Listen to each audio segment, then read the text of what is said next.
Second P U ಸಿದಾಗ model question paper ಒಂದು solve ಮಾಡ್ತೀವಿ ರೀ. ಅದ್ರಾಗಿಂದ ಫಸ್ಟ್ ಕ್ವಶನ್ ಏನೈತೆ ಅಂದ್ರೆ ಡಿಫೈನ್ ಎಂಟಿ ರಿಲೇಷನ್ ಐತಿ. ಓಕೆ, ಏನೈತೆ ಅಂದ್ರೆ ಕ್ವಶನ್ನು ಡಿಫೈನ್ ಎಂಟಿ ರಿಲೇಷನ್.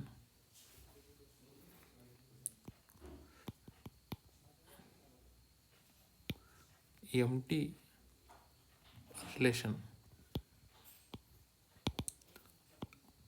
ರಿಲೇಷನ್ನ ಸೆಟ್ ಎದಿಂದ ಎಗಿರಬೇಕು. Relation A to A is said to be empty relation if no element of A is related to any element of A. ಇದು ಒಂದನೇ ಕ್ವಶನ್ ಆಯ್ತು ರೀ. ಇವಾಗ ಎರಡನೇ ಕ್ವಶನ್ ಹೋಗೋಣ. ಎರಡನೇ ಕ್ವಶನ್ ಏನೈತೆ ಅಂದ್ರೆ domain of y equal to sec inverse of x ಐತಿ. ಏನೈತಿ ಎರಡನೇ question, domain of sec inverse of x. ಇದ್ರ ಡೊಮೇನ್ ಏನೈತಿ ಅಂತಂದ್ರೆ ಸೆಕ್ ಇನ್ವರ್ಸ್ಗೆ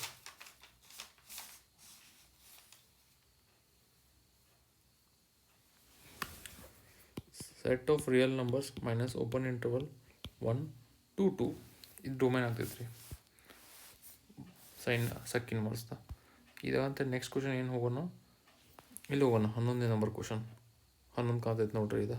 ಓಕೆ, 11th ಕ್ವಶನ್ ಏನೈತೆ ಅಂದ್ರೆ let star be the binary operation on a Q defined by a star B is equal to A b by 2 for all a comma b belongs to q is associative. ಇದು associative ಅಂತ ತೋರಿಸ್ಬೇಕು ನಾವು. ಹೌದಾ,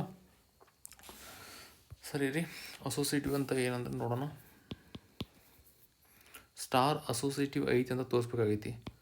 star is associative, show that ಅಂದಾರ star is associative.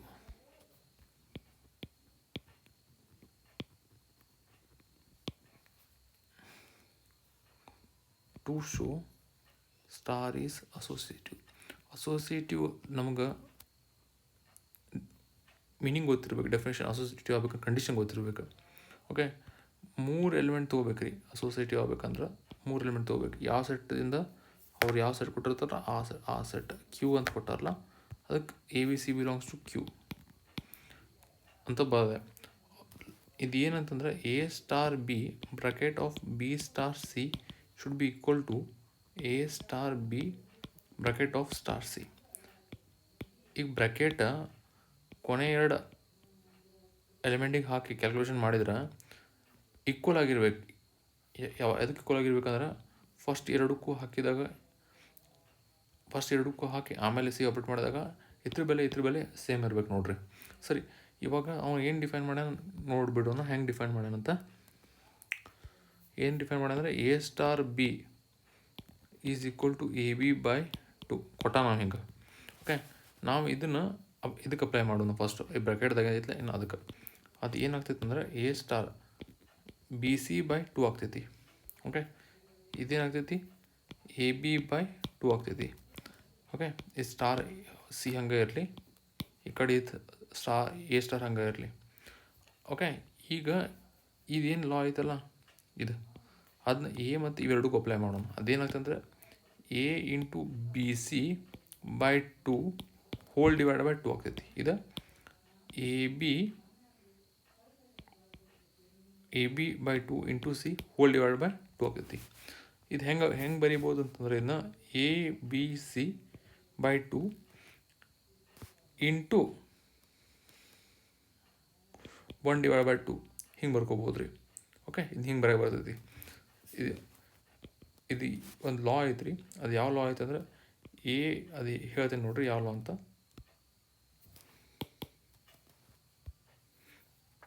ಒಂದು ಲಾ ಐತಿ. A divided by 8 ಬೇಡ, ಬೇರೆ ನೋಡೋಣ. ಈಗ suppose 1 divided by 2 divided by 3 ಐತಂತ ಇದು ಹೆಂಗೆ ಬರಿಬೋದು ಅಂದ್ರೆ 1 divided by 2 into 1 divide by 3 ಹಿಂಗೆ ಬರಿಬೋದು ರೀ. ಇದು ಸ್ಟ್ಯಾಂಡರ್ಡ್ ಲಾ ಐತ್ರಿ ಇದು. ಅದನ್ನ ಇದು ಹಿಂಗೆ ಬರಿಬೋದಲ್ಲ, ಅದಕ್ಕೋಸ್ಕರ ನಾ ಇದನ್ನ ಹಿಂಗೆ ಬರ್ದೇನೆ. A into bracket B C by 2 ಹಿಂಗೆ ಬರ್ದಿದ್ದೇನೆ ರೀ. ಅರ್ಥ ಆಗತ್ತಲ್ಲ ರೀ? ಅರ್ಥ ಅದಕ್ಕಂದ್ರೆ ಇದು ಲಾ ಐತಿ ಇದು, ಅದ್ರ ಪ್ರಕಾರ ನಾ ಇದು ಯೂಸ್ ಮಾಡಿ ಬರ್ದಿದ್ದೀನಿ.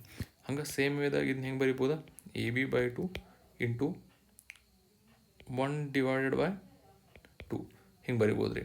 ಓಕೆ, ಇದು ಲಾ ಐತಿ. ಲಾ ಅಂತಂದ್ರೆ ಒಂದು ಸ್ಟೆಪ್ ಐತ್ರಿ, ಹಿಂಗೆ ಮಾಡ್ಬೇಕಂತ ಇಂಥ. ಅದು ಹಿಂಗೆ ಸ್ಟೆಪ್ಸ್ ಹೆಂಗೆ ಯೂಸ್ ಮಾಡ್ಬೇಕು ಸ್ವಲ್ಪ ಬೇಸಿಕ್ ರೀ ಇದು, ಅದು ಹೇಳಿದ್ದೀನಿ. ಈಗ ನೆಕ್ಸ್ಟ್ ನೋಡ್ರಿ, ಇದು ಏನಾಗ್ತೈತೆ ಅಂದರೆ ಎ ಬಿ ಮ್ಯಾಗಿಂದ ಇಂಟು ತಗಿಂದ 4 ಆಗ್ತೈತಿ. ಇದು ಎ ಬಿ ಸಿ ಡಿವೈಡ್ 4 ನೋಡ್ರಿ. ಇದು ಈಕ್ವಲ್ ಆಯ್ತು, ದೇರ್ ಫಾರ್ ಅಸೋಸಿಯೇಟಿವ್ ಆಯ್ತು.